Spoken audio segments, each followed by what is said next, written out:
Well, good morning. My name is Martin Bunch, as you heard. I feel very privileged, actually, to tell you that I'm the managing partner of Bates Wells. As you heard, we are a commercial law firm, a leading firm advising charities and not-for-profits in the UK. We're about 50 years old, and purpose and social impact has been at the heart of what we do for many years.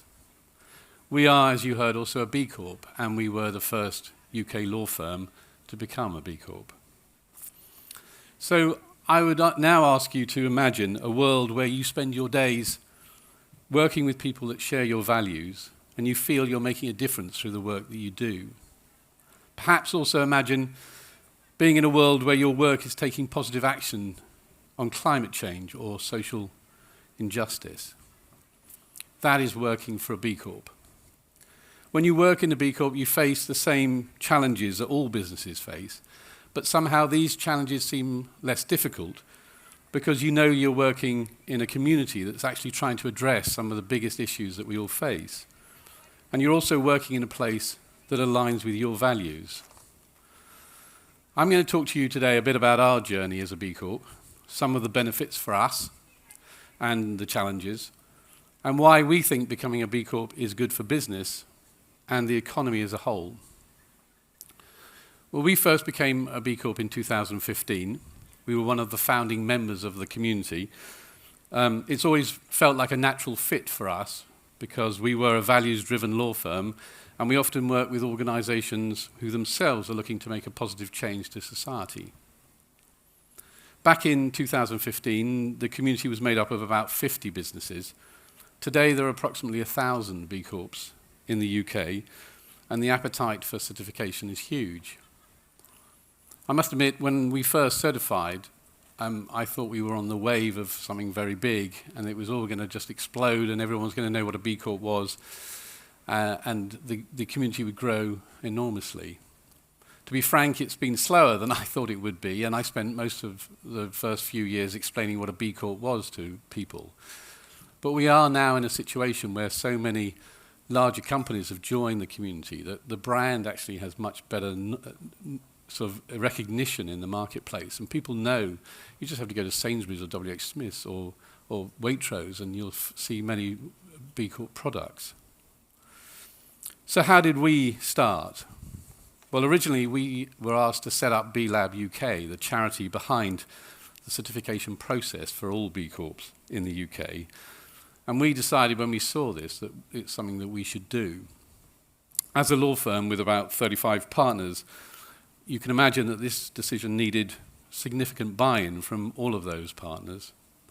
The decision meant changing our governing document and making sure that going forward all our business decisions are made with a commitment to have a material positive impact on society and the environment, which is the B Lab test for B Corps. We now consider the impact of all our decisions, not only on our people and partners, but of all our stakeholders, so including our suppliers and our clients. These days, lawyers, I have to admit, may not have the best reputation amongst some in society and even in government, and are also naturally quite conservative. But we believe that the law should be an integral part of civil society. And for us, being a B Corp means that we can meet that aim by using the law as a force for good. Examples of our work include supporting the Uber drivers get their proper employment rights, and thus changing the gig economy, I think, for the better. We helped the Horniman Museum return the Benin bronzes, and we advise and support organisations addressing climate change. It really makes a difference when you're able to tell your family and friends what you do and be really proud of the work that you're doing and feeling that you are making a difference. I have to be frank, as a business, profit is absolutely essential and important to us. But we see the triple bottom line of the B Corp model as the right way for us to operate. Profit with purpose is possible, and without profit we couldn't do all the projects that we want to do. But profit need not be at the expense of people and planet. It isn't easy to become a B Corp. I think you heard from the previous speaker about how they became a B Corp and some of the larger companies becoming B Corp. It is a difficult certification to get, but that is one of its strengths. But it is something that has to be led from the top, and you need buy-in right the way through your organization. Before you even begin the journey, you have to have the right people lead the work and talk continuously to your people to make sure that B Corp is the right for your business. It's also important to have all the information. There's an enormous amount of information you're required to fill in the assessment. And this means having meaningful policies and data readily available. We've been part of the community now for 7 years, but we're still learning. We're still developing our systems, and we're always looking to do better. One of our current challenges is around improving our diversity and inclusion. We're looking to support, or how we support, those from underrepresented backgrounds to join the firm, and law generally. As you probably realize, law is pretty bad on diversity.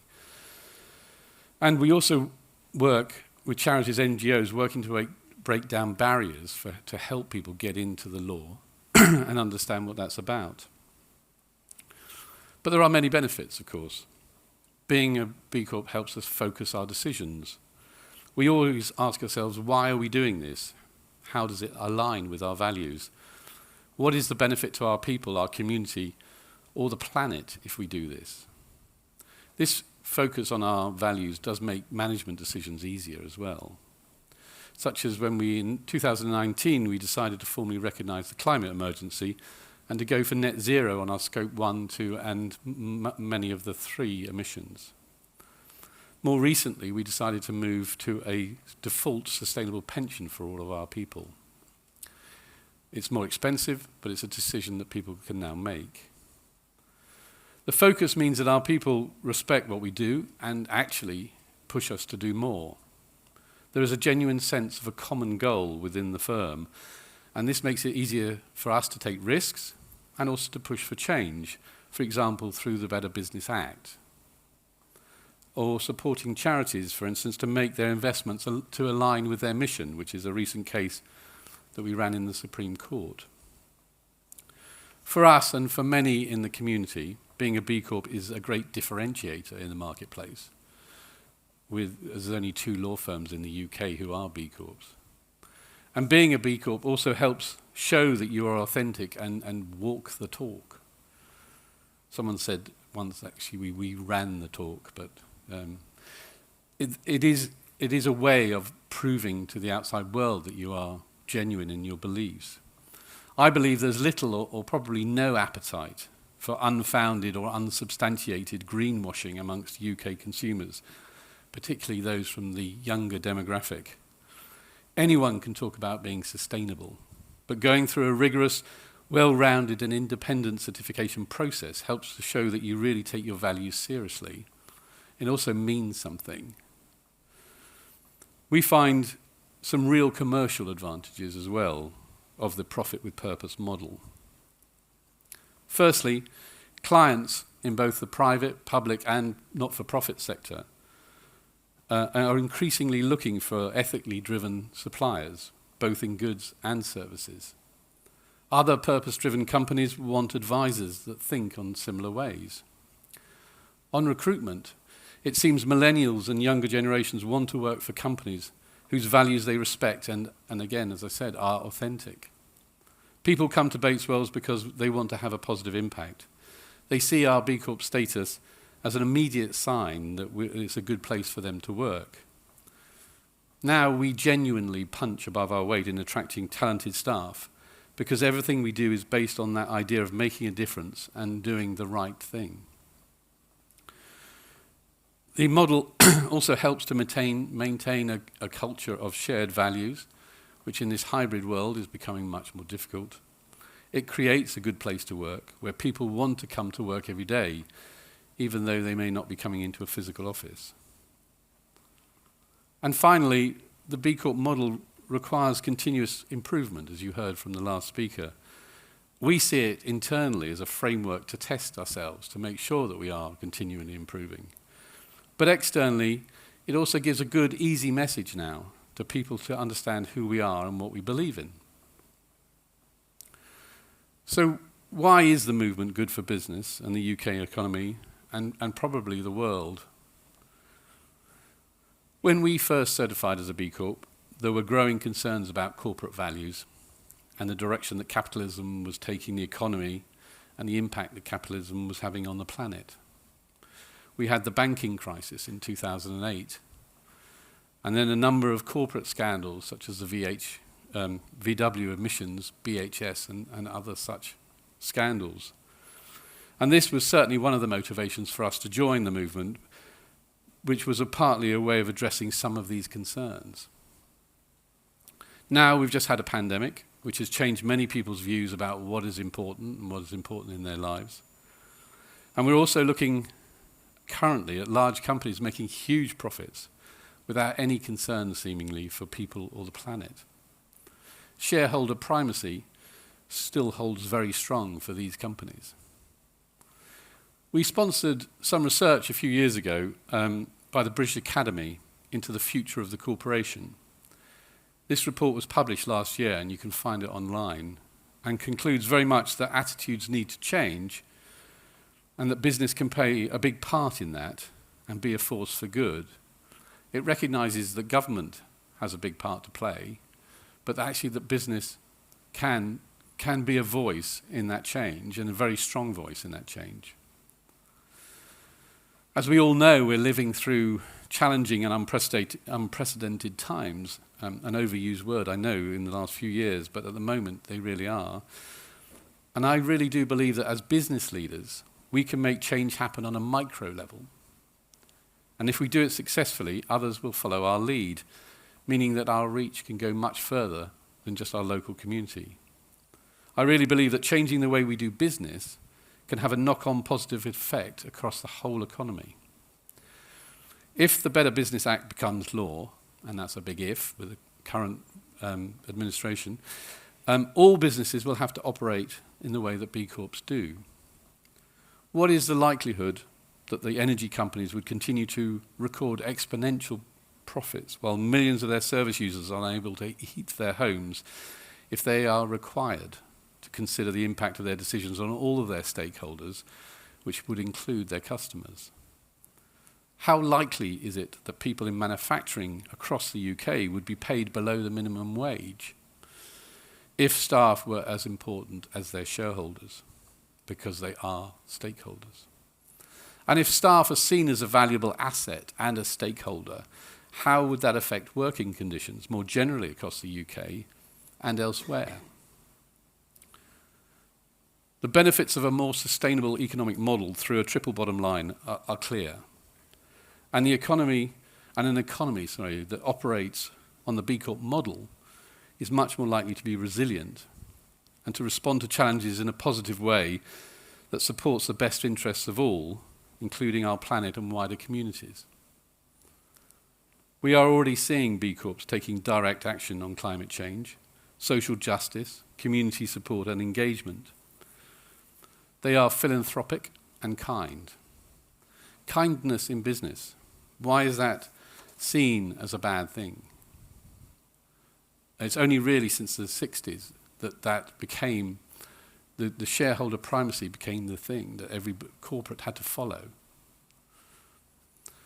B Corps do good and they support each other. And isn't that a better way to do business than the current model?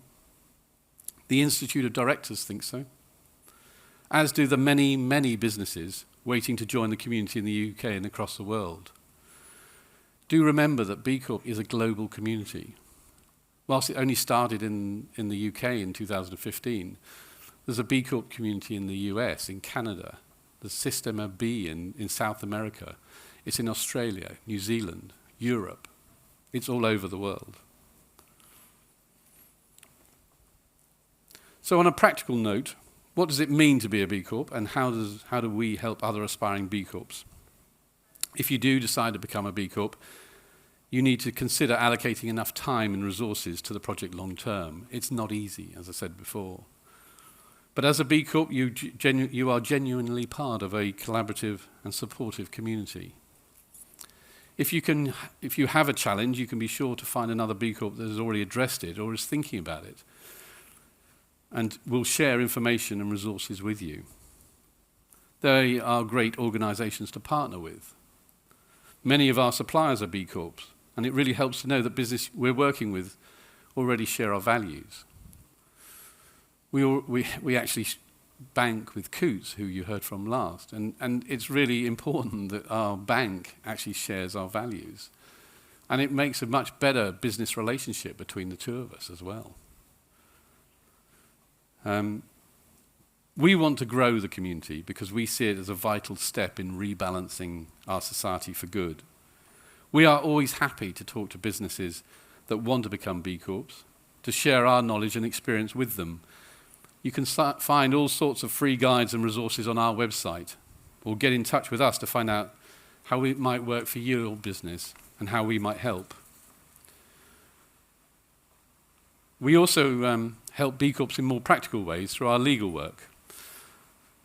Unsurprisingly, our lawyers wrote the legal test for B Corps in the UK, so they are in the best position to advise people how to amend their articles to fit in with the mission lock that B Lab requires. But beyond that, we like to help a whole range of businesses, charities, social enterprises to build their values into how they operate and help them have a positive ripple effect on their own communities. For instance, we work with our clients to make sure that their employment contracts and policies lie within their values. This may make contracts easier to understand or less legalistic, or shifting the balance of power in a contract to make it more equitable. We help our clients to build sustainability and environmental factors into their real estate when negotiating commercial landlords on their rights or their leases. We are expert at setting up foundations, corporate foundations, to help put profits to get greater use for the greater good. And finally, we work with a range of impact investors to help them fund innovative projects. And we have set up our own foundation to support small-scale organisations to grow through an awards scheme that we run together with some pro bono support. We've always been a firm that wants to go further and make a difference. And we think the UK economy, and in fact the world economy, would be much healthier if more businesses adopted the B Corp approach. I was at a conference recently, and the founder of the B Corp movement was there, and he was asked what his dream would be. And he said that we build a world economy that doesn't need to have B Corps, because actually all companies would be acting in that way already. And that's really what we're all striving for. Thank you.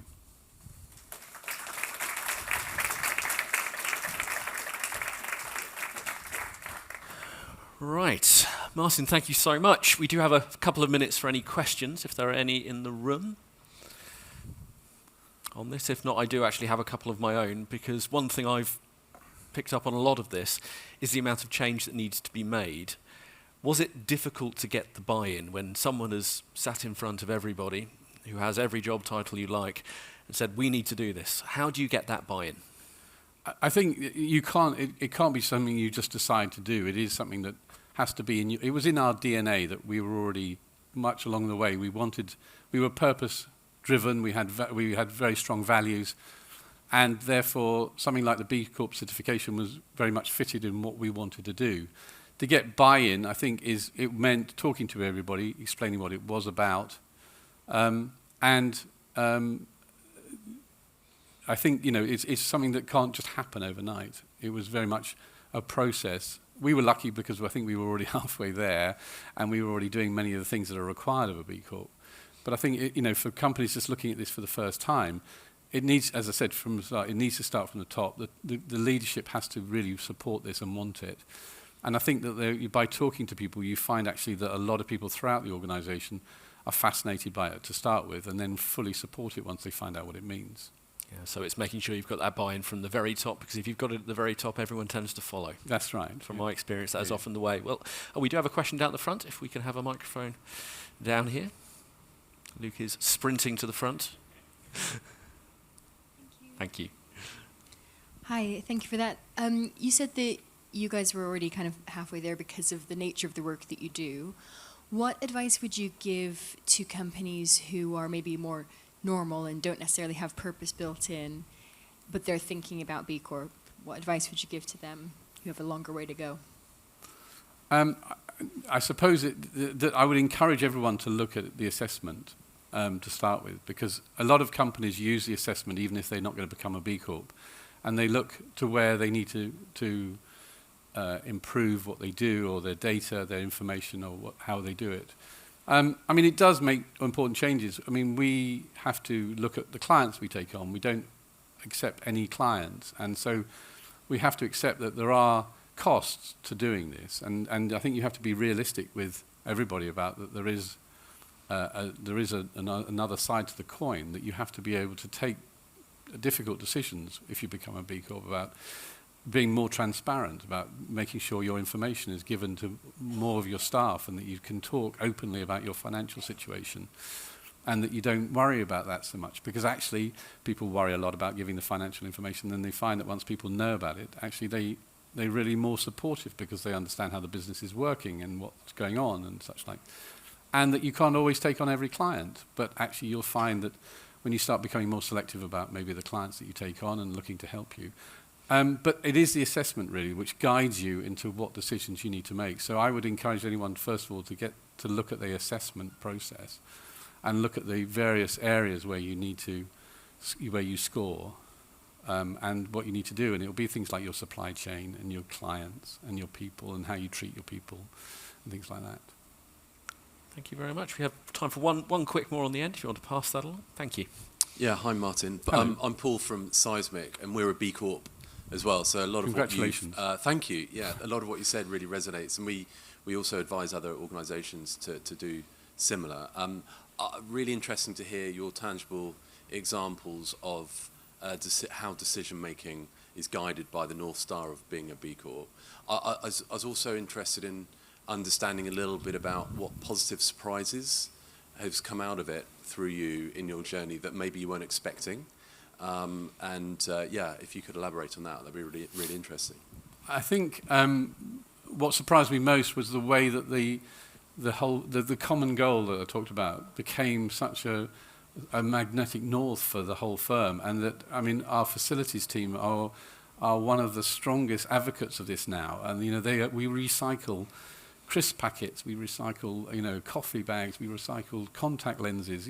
They really get behind it, and they come up with all of these great ideas about what we should be doing and how we should be doing it in the office. We've gone from a nil to landfill office now, and that's what I suppose surprised me, is about how much it did actually encourage and motivate people in the firm to see that what we were doing and what we were trying to do, and that we don't always get it right, but they're much more accepting of those mistakes that we make, because they know that actually we're trying to do it for the right reasons. Okay. Thank you very much, everybody, and thank you very much, Martin. So next up we have a networking break, so grab a coffee, have a little break, but a round of applause for Martin. We'll be back here at 12.